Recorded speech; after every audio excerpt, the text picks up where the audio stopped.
Shannon Sharpe, Doc Rivers is running out of chances with the Clippers.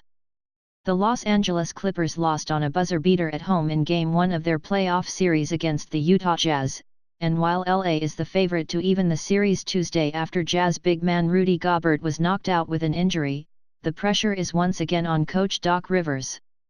In his first 4 seasons with the Clippers, Rivers was unable to make it past the second round of the playoffs, and is already in a hole in 2017 with a potential second-round matchup with the Warriors on the horizon.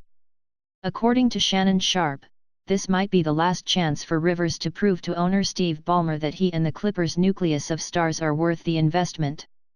Doc Rivers ultimately deserves all the blame for the Clippers' post-season struggles. Here's the problem that Doc has. Not only is he the head coach, not only is he cooking the food, he's shopping for the groceries. So this restaurant not doing well is all his fault, because he's everything. He coaches the team, he picks the players. Spencer Hawes? That's on his watch. Lance Stevenson? That's on his watch.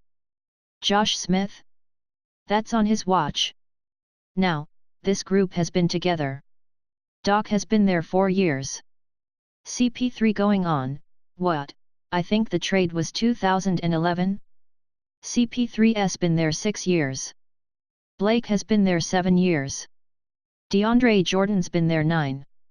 So this nucleus has been there for an extremely long period of time, and they have grossly underachieved.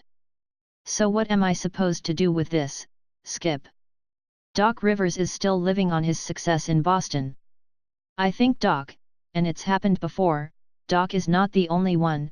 When you win a title in any particular sport, all of a sudden it thrusts you into a different light. And Doc has been getting a lot of play from that 2007-08 title in Boston. He won it then, they lost in 7 games to the Lakers the next year, and then in 2012 they went 7 games in the Eastern Conference Finals with the Heat and LeBron. He hasn't come close since. So he's been here 4 years, he has yet to make it out of the second round. They lost in the first round last year to Portland. What about that 3-1 lead they had on Houston? Who went out then? At some point in time, I need you to show results. Rivers has already had enough time to make something happen with this roster. Skip, they gave up a first-round pick. Rivers wanted out because Danny Ainge was moving all these pieces. Garnett was leaving and Rondo was leaving and Paul Pierce was leaving and Ray Allen had already left. So Doc's like, I don't want to be a part of this rebuilding thing. Danny, can you let me out of this contract? Not only did they let him out, he went to the Clippers. The Clippers gave up a first-round pick to get Doc. We didn't just hire you, we had to give up something to get you and we gave you total autonomy. So you're picking the players, you're coaching the players. And you can't get me past the second round? You can't get to the Western Conference Finals? Forget the NBA Finals. How many more years is Doc supposed to get, Skip? I think 4 years is plenty with this nucleus. Now CP3 is up this year, so is Blake. Skip, I need some results. At some point in time. I'm in the results business. Now you can have results or you can have excuses. Pick a side and let's play. So which one you want, Doc? These failures will soon be too expensive for Steve Ballmer to stomach. Let's be real now. We know Doc is living on what he accomplished in Boston. Because he really hasn't done a lot in his 4 years with the Clippers.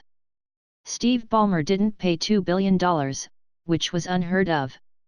Nobody thought he was going to even pay $800 million.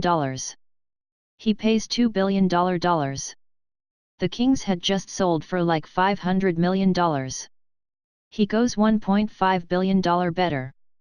He's not paying this kind of money for Doc to live on what happened in Boston. Look at his payroll. They gave DeAndre Jordan $90 million. Blake Griffin's going to want a max contract.